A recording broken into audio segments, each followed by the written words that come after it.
I was halfway through my presentation when Ziv stood up and finished my sentence, word for word. The entire boardroom went silent. I stared at him, my laser pointer trembling in my hand because those exact words had been in my head 3 seconds ago. Nobody else knew this pitch. I'd locked the files.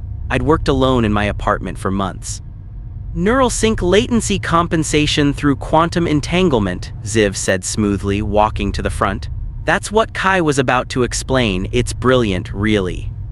The board members nodded. My father smiled at Ziv like he'd just discovered fire. I stood there, frozen, watching my brother steal my thoughts in real time. He clicked through my slides he'd never seen, and explained concepts I'd barely finished formulating.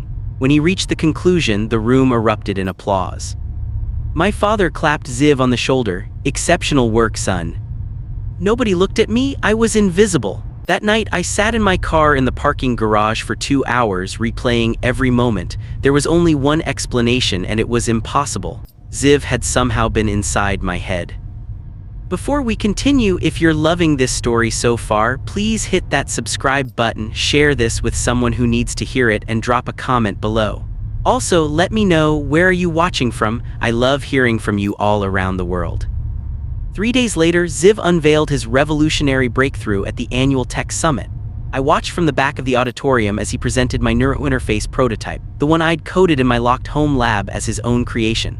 The crowd of 1,200 people stood and cheered. Reporters swarmed him. My father embraced him on stage, and I saw tears in the old man's eyes.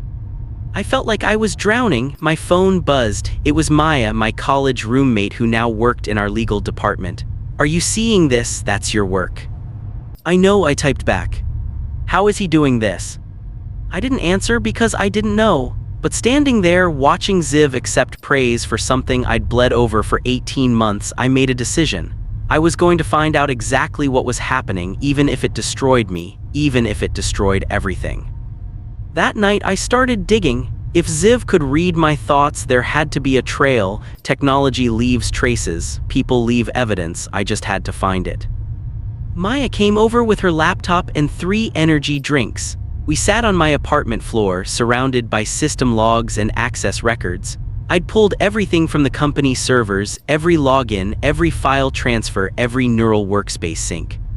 Here, Maya said, pointing at the screen, unauthorized access to your research partition, but look at the timestamp.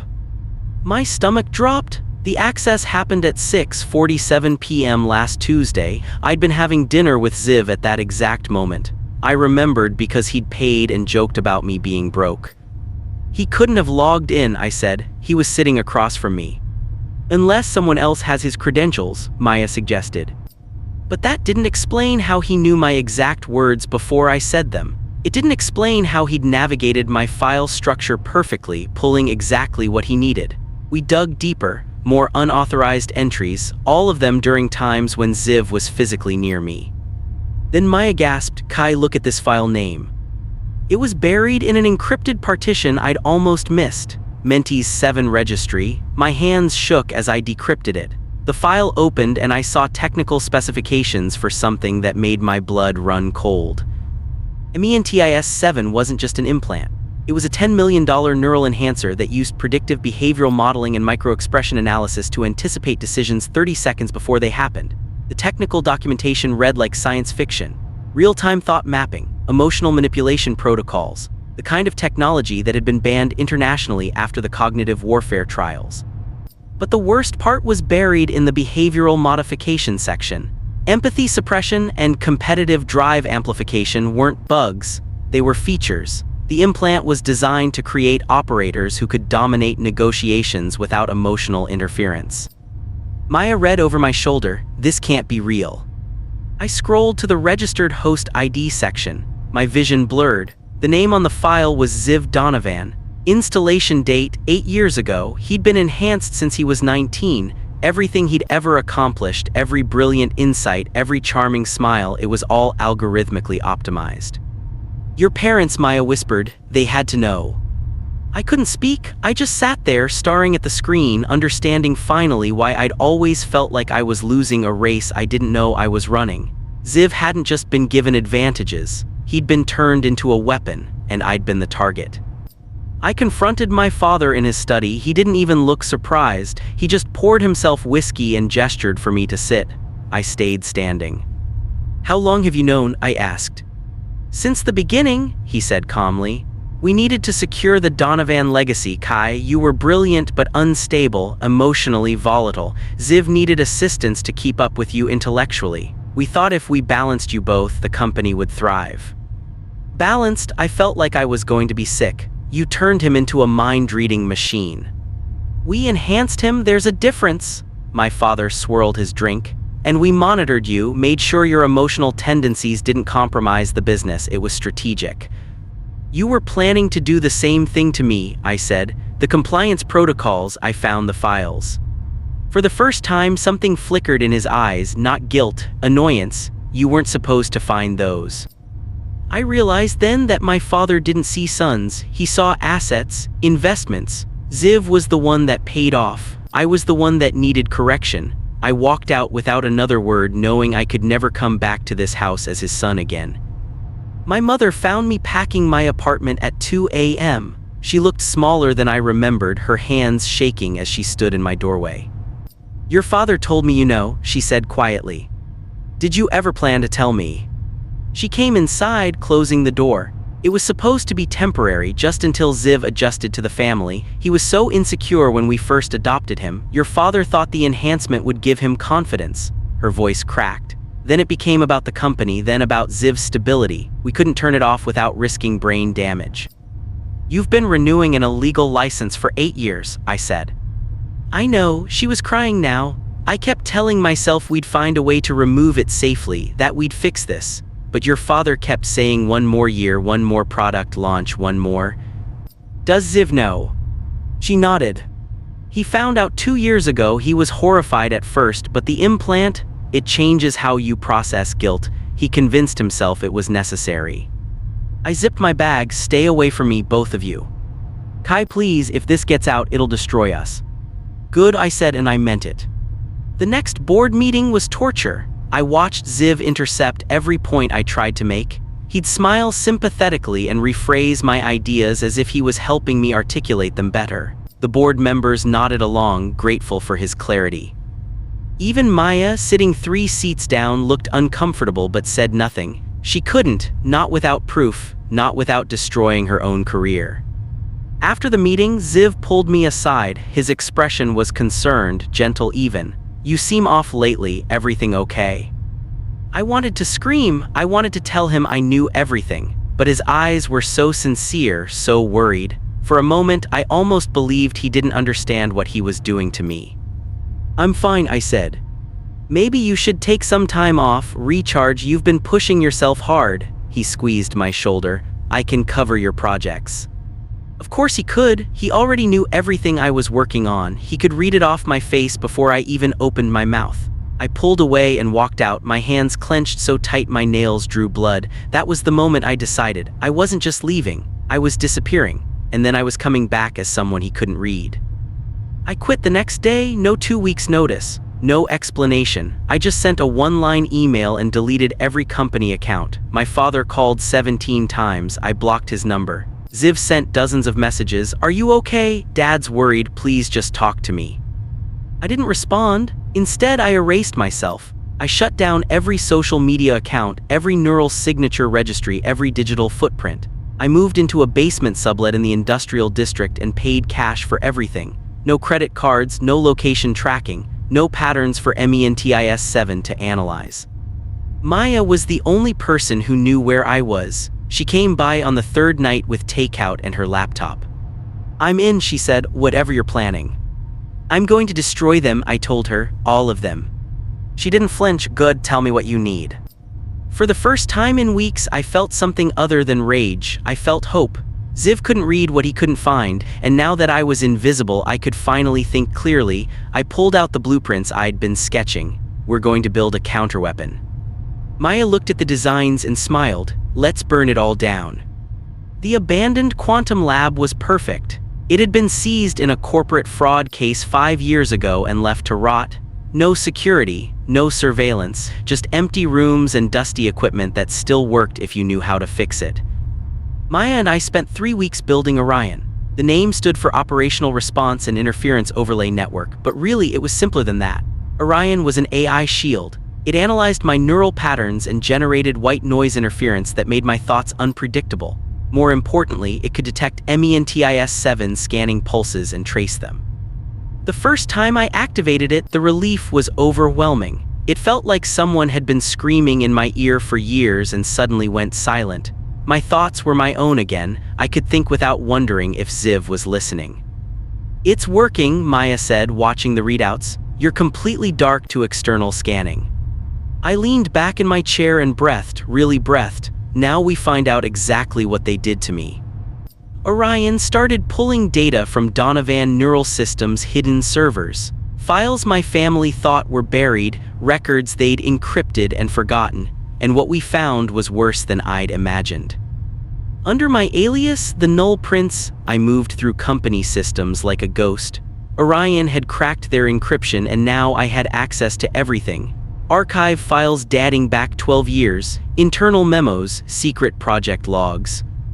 I found the manipulation records first. Every major decision in my life had been influenced. When I wanted to study music theory in college, there was a file labeled Creative Discipline Redirection. My father had hired a neural consultant to make me feel anxious about non-technical careers. The consultant had used targeted social media, carefully placed articles, even subliminal suggestions in family conversations. When I dated someone in my early 20s, there was another file. Relationship Destabilization Protocol. They determined she was a distraction and systematically made me doubt the relationship until I ended it myself. Job offers from other companies mysteriously vanished. A startup that wanted to hire me suddenly shut down. Another company's recruiter stopped returning my calls every time there were notes in the files. Opportunity eliminated, subject retained. Maya found me with my head in my hands. They didn't just sideline you, they sculpted your entire life. "I never had a choice," I whispered. "Nothing I did was mine." She put a hand on my shoulder. "Then let's take it back." The deeper we dug, the worse it got.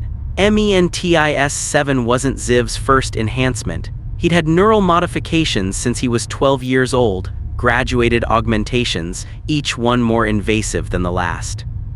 The files showed how the implant worked. It didn't just predict behavior, it influenced perception. Teachers who graded his papers saw extra effort that wasn't there.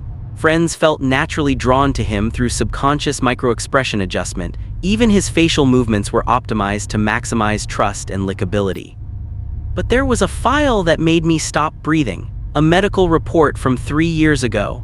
Subject exhibits reduced empathetic response and elevated narcissistic markers, expected behavioral modifications from competitive drive amplification suite. Every time Ziv had dismissed me, every smug smile, every condescending pat on the back, it wasn't entirely him. The implant had been rewriting his personality, turning him into someone who prioritized winning over human connection, someone who could steal his brother's work and sleep soundly afterward. "He's a victim too," Maya said quietly. "I know," I said, "but that doesn't mean I'm going to let him keep destroying me." I copied every file, every record, every piece of evidence, and then I started planning how to use it. Before we exposed anything, Maya and I executed the financial kill shot. We pooled everything we had: savings, borrowed funds, maxed out credit, and opened an offshore account in the Cayman Islands. Then we bet against my family's company. Short selling is simple. You borrow stock, sell it at today's price, and buy it back later when the price drops. If the company crashes, you profit from the difference. We were betting on a 20% collapse, minimum. Then I leaked the first document, a small internal report showing Donovan Neural Systems had conducted illegal cognitive experiments on human subjects. I framed it as coming from a concerned former employee, anonymous, untraceable. The report hit investigative journalists at 6 a.m. By noon, the stock had dropped 14%. By market close, it was down 23%. Our short position paid out $4.7 million. Maya stared at her laptop screen. Holy hell, we actually did it. I watched the news coverage. My father was giving a controlled statement, denying everything. Ziv stood behind him, looking tense. The family group chat was exploding with messages. Someone knows about the enhancements, shut down the legacy servers. My father's response, "Absolutely not, we bury this." Maya grinned, "Your new future just got funded." I smiled for the first time in months, "Now we finish it." Ziv was unraveling, I could see it in the news clips. His usual smooth confidence was cracking. He called an emergency meeting, convinced a rival corporation was behind the leaks. The board hired a crisis management firm. Stock continued to slide. What Ziv didn't know was that I had access to his communication channels through Orion, every email, every message, every panicked call to consultants, and I was feeding him exactly what I wanted him to believe. I planted evidence pointing to a competitor, fake server logs, forged messages, enough to make him chase ghosts while I prepared the real attack. Maya set up digital breadcrumbs leading to 3 different corporations, each one a dead end. "He's wasting millions on forensic investigators," Maya said, watching the company expense reports. "They're finding nothing." Meanwhile, Orion was monitoring Ziv's implant activity. The stress was causing system glitches. MENTIS 7 was designed for controlled environments, not crisis management. The prediction algorithms were misfiring, giving him false readings on people's intentions. In an interview, he contradicted himself, said the company had never experimented on humans, then accidentally referenced Subject 7 2 minutes later. The reporter caught it. The clip went viral. Watching him spiral was intoxicating and terrible because I could see what the implant was doing to him. He was trapped in a feedback loop, his enhanced mind eating itself alive. Part of me felt vindicated, part of me felt sick. Orion found the recordings in a deleted server partition. Audio files from 5 years ago. My father's voice was clear. "Kai shows excessive empathy. It makes him vulnerable to manipulation by competitors. We should consider dampening protocols." My mother responded, "We tried guiding him organically. He resists structure. Then we need compliance protocols, like we used with." The audio cut off, but I knew what he'd been about to say, "like we used with Ziv." They'd planned to do to me what they'd done to him, turn me into another optimized asset. There were dozens of files, discussions about managing my trajectory, plans to introduce neural modifications gradually. My father advocating for emotional regulation implants to make me more suitable for leadership. The only reason they hadn't done it was timing. Ziv's enhancements had started triggering regulatory scrutiny. They decided to wait until the heat died down. I sat in the dark lab, listening to my parents casually discuss rewiring my brain like I was a malfunctioning appliance. Maya found me there an hour later. "They were going to erase you," she said. "They already tried," I said. "They just used different tools." I uploaded the recordings to Orion's secure drive. They'd be the centerpiece of the final exposure. Let the world hear how little my family valued human autonomy. I released the second wave to federal regulators, not journalists this time, the actual authorities, evidence of bribery, illegal enhancement licenses, and violations of the Cognitive Protection Act. Documents showing my father had paid off safety inspectors, proof that Donovan Neural Systems had run unauthorized human trials. The FBI arrived at company headquarters on a Wednesday morning, 12 agents with warrants. They seized servers, arrested 3 executives, and froze corporate accounts. The news coverage was massive. My father held a press conference, his voice steady, insisting this was a misunderstanding. But behind him, Ziv's eyes were twitching. The implant was overclocking. Orion's readings showed his neural activity spiking to dangerous levels.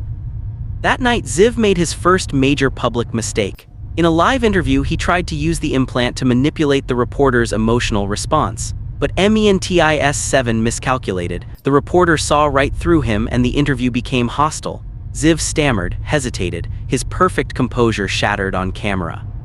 The clip played everywhere. Donovan Air melts down in interview. Stock dropped another 18%. Investors fled. 3 board members resigned. Maya and I watched from the lab. "He's breaking," she said. "The implant is breaking," I corrected. "He's just collateral damage." But even as I said it, I felt something twist in my chest, because he was still my brother, and they destroyed him just as thoroughly as they'd tried to destroy me. The empire cracked faster than I'd expected. Executives resigned in waves. Investors issued scathing statements, partners terminated contracts. Donovan Neural Systems, once valued at $3 billion, was hemorrhaging value by the hour. My father went on the offensive. He called Ziv the heart of our innovation and promised to weather this storm as a family. But the more he defended Ziv, the more people asked questions. Why was this one son so crucial? What made him irreplaceable? The speculation began. Conspiracy theories bloomed on social media. Some were ridiculous, others were dangerously close to the truth. Ziv stopped appearing in public, but Orion tracked him through his implant's signature. He was moving erratically, his apartment, the office, back home. His patterns were chaotic, which meant his thoughts were chaotic. Then one night he showed up at Maya's apartment. She called me immediately. "He's here, he's asking about you." I heard his voice in the background, strained and desperate. "I just want to talk to him, please. Is Kai doing this?" Maya looked at me through the video call. I nodded. "He's not here," she lied. "I don't know where he is." Ziv's voice broke. "I think I'm going crazy. I can't trust my own thoughts anymore." I hung up. My hands were shaking, because that's exactly how I'd felt for years, and now he finally understood. Ziv found me anyway. Orion detected his approach before he reached the lab. The implant left a signature like a heat trail. He must have tracked my anonymous network activity, used what was left of MENTIS-7's pattern recognition to trace me. When he walked in, he looked terrible, dark circles, unwashed hair. His eyes had a wild, unfocused quality. The implant was visible now, a faint shimmer beneath his temple where the neural interface sat. "Why are you doing this?" he demanded. "I never wanted to hurt you." "You knew," I said calmly. "For 2 years you knew what they'd done to you, what you were doing to me, and you said nothing." "I couldn't. The implant, it makes you think everything you do is justified, necessary." He ran his hands through his hair. I didn't even realize how much it had changed me until it started glitching. "So you're a victim," I kept my voice level. "That's supposed to make it okay." "No, nothing makes it okay," his voice cracked. "But I didn't ask for this. I was just a kid when they started. I didn't know what they were doing to me." "Neither did I said, "but they were doing it to both of us." His face twisted. For a moment he looked like he might cry, then his expression went blank. The implant was trying to regulate his emotions, failing. I could see the war happening behind his eyes. Ziv's hand went to his temple. I knew what he was trying to do: activate the emotional manipulation protocols, try to make me sympathetic, compliant. But Orion intercepted every pulse, generating counterfrequencies that neutralized his attempt. His confidence drained away. "You're blocking it, how are you?" "I built a better system," I said, "one that can't be used to hurt people." He tried again. Desperation made him sloppy. The implant misfired and he stumbled, clutching his head. "Stop it. Whatever you're doing, stop." "I'm not doing anything," I said. "That's the problem. You can't function without controlling people, without predicting them. You've forgotten how to just be human." He lunged forward, and for a second I thought he'd attack me. But Orion showed me the truth. The implant was reading his movements as aggression and amplifying them. He wasn't trying to hurt me. He was losing control of his own body. The neural interface was cascading. Overload warnings flashed across my screen. If it continued, it would cause permanent brain damage, possibly death. Maya grabbed my arm. "Kai, if that thing melts down." I made the decision in a heartbeat. Orion could stabilize the implant. I could save him, but I'd never restore the manipulation functions, never let him steal another thought. Blood trickled from Ziv's nose. His whole body was shaking. "Help me, please. I'm sorry. I'm so sorry." He looked 12 years old again, the scared kid my parents had adopted, the brother I'd loved before everything got complicated, before they turned him into a weapon. Maya pulled me toward the controls. "Kai, now." I activated Orion's stabilization protocol. The AI sent corrective pulses to counteract the cascade. Ziv collapsed to his knees, gasping. For 30 seconds, nothing happened. Then his breathing steadied. The shimmer beneath his temple dimmed. "What did you do?" he whispered. "Saved your life," I said. "But I didn't restore the manipulation systems. You'll think clearly now. You'll be able to process emotions normally, but you'll never read another person's thoughts, never predict their actions, never control them again." He looked up at me, tears streaming down his face. I don't know how to be just me. Then you'll learn, I said, like the rest of us. He stayed on the floor, crying. Maya brought him water. I stood there, feeling hollow. I'd won. I'd taken away his greatest weapon, but it didn't feel like victory. It felt like I'd just amputated something from both of us. After he left, Maya asked if I'd made the right choice. I don't know, I admitted, but it was the only choice I could live with. I released everything the next morning, every document, every recording, every piece of evidence, but I framed the story carefully. Ziv wasn't the villain, he was Exhibit A. The real monsters were the people who'd built the system. The headline wrote itself, Donovan Air was illegal neural experiment since childhood. News outlets exploded. The story had everything: corporate corruption, child exploitation, banned technology. Within hours, it was the top story globally. Investigative journalists started pulling threads. More victims came forward, other companies, other families who'd used illegal enhancements. My father tried to defend himself, called a press conference. We were pioneers, we pushed boundaries for progress. But the public outrage was already a tidal wave. Protesters gathered outside company headquarters, partners issued statements denouncing the family, criminal charges were filed. Donovan Neural Systems collapsed in a single weekend. Stock went to zero, the company declared bankruptcy, assets were seized. I watched it all from the lab. Maya sat beside me, quiet. You did it, she finally said. We did it, I corrected. My phone rang. It was my mother. I let it go to voicemail. Her message was brief. You've destroyed this family, Kai. Was it worth it? I deleted it without listening to the whole thing. The answer was yes, because this wasn't a family. It never had been. It was a corporation that happened to share DNA. My father was arrested 3 days later. Federal charges: illegal human experimentation, bribery, obstruction of justice. The perp walk was everywhere. He kept his head high even in handcuffs, defiant to the end. My mother issued a public apology, tearful, rehearsed. We thought we were protecting our sons, we were wrong. But behind closed doors the tone was different. She called me from a blocked number. You've ruined us, she said. Everything your father built, everything I sacrificed for. You sacrificed me, I said. You sacrificed Ziv. The only thing you protected was your bank account. We gave you everything. You gave me nothing, I said. You took, that's all you ever did. She was silent for a long moment, then, I hope you're satisfied. I hung up, blocked the number. Maya was watching me. How do you feel? Empty, I admitted. I thought I'd feel, I don't know, triumphant, but I just feel tired. That's normal, she said. Revenge isn't like the movies, it doesn't fix anything, it just ends things. She was right. My parents were facing prison, the company was destroyed. Ziv was free but broken, and I was sitting in an abandoned lab realizing that winning felt a lot like losing. But at least my thoughts were my own again. That had to count for something. Ziv asked to see me. He was in a private medical facility, recovering. The implant removal surgery had been partially successful. They disconnected the manipulation systems, but some neural integration was permanent. He'd live with the scars forever. When I arrived, he looked smaller, vulnerable. He'd lost weight, his hands shook.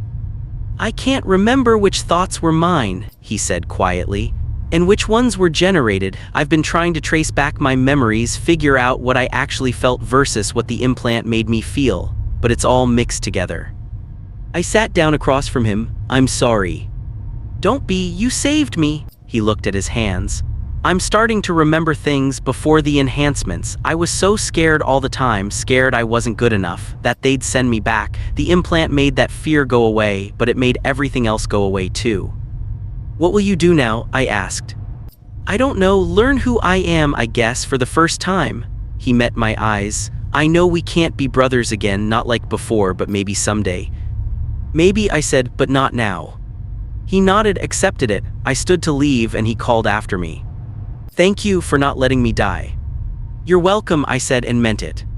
I visited my parents one last time. They were under house arrest, awaiting trial. My father sat in his study, staring at the wall. My mother hovered near the kitchen. They looked old, broken. I want you to understand something, I said. You didn't just steal my career or my ideas, you tried to steal who I was. You looked at your own son and decided he needed to be reprogrammed. My father finally looked at me. We did what we thought was necessary. You ran experiments on children, I said. Your children, you turned Ziv into a weapon and me into a problem to be solved. That's not parenting, that's not even business, that's sociopathy. My mother started to speak. I held up my hand. I don't want your apologies, I don't want your explanations. I just want you to know that everything you built, everything you thought mattered, I'm taking it, and I'm turning it into something that actually helps people.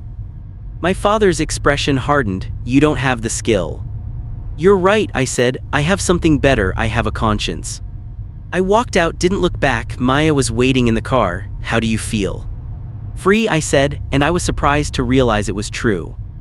Maya and I took control of what remained of Donovan Neural Systems. Most of it was worthless, tainted by scandal, but the patents were intact. The research was sound. We rebuilt from the ground up.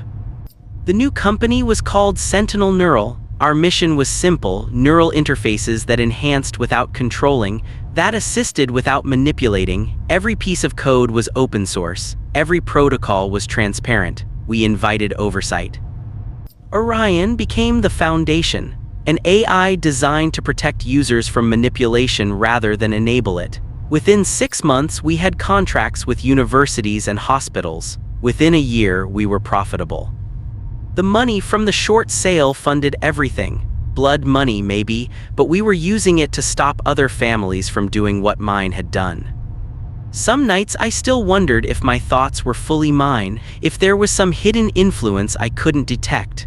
The paranoia probably wouldn't ever go away completely, but I was learning to live with it. Maya became co-founder and CTO. She was brilliant, kind, everything my family had never been. Working with her felt like rebuilding myself from scratch. One day I realized I'd gone a full week without thinking about revenge, without running through what my parents had done. I just moved forward. That's when I knew I'd actually won.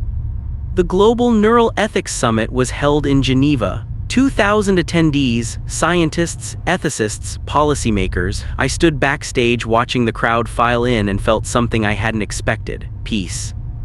When I walked on stage, the applause was genuine. No manipulation, no implants reading the room and optimizing responses, just people choosing to support work they believed in.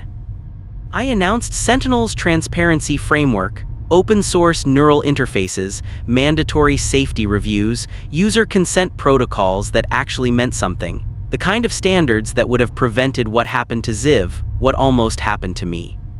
Halfway through my speech, I saw him. Ziv was sitting in the middle section, taking notes. He'd started teaching ethics courses, helping other enhancement victims deprogram. We weren't brothers anymore, not really, but we were both survivors of the same crime. Our eyes met across the auditorium. He nodded, I nodded back. It wasn't forgiveness, it wasn't reconciliation, it was just acknowledgement we'd both made it out alive. After the speech, Maya found me backstage. You did good. We did good, I said. She smiled, ready for the next fight. Always. I looked out at the crowd one more time, thought about everything I'd lost, everything I'd gained. My identity was mine again, scarred, rebuilt, imperfect. But it was mine.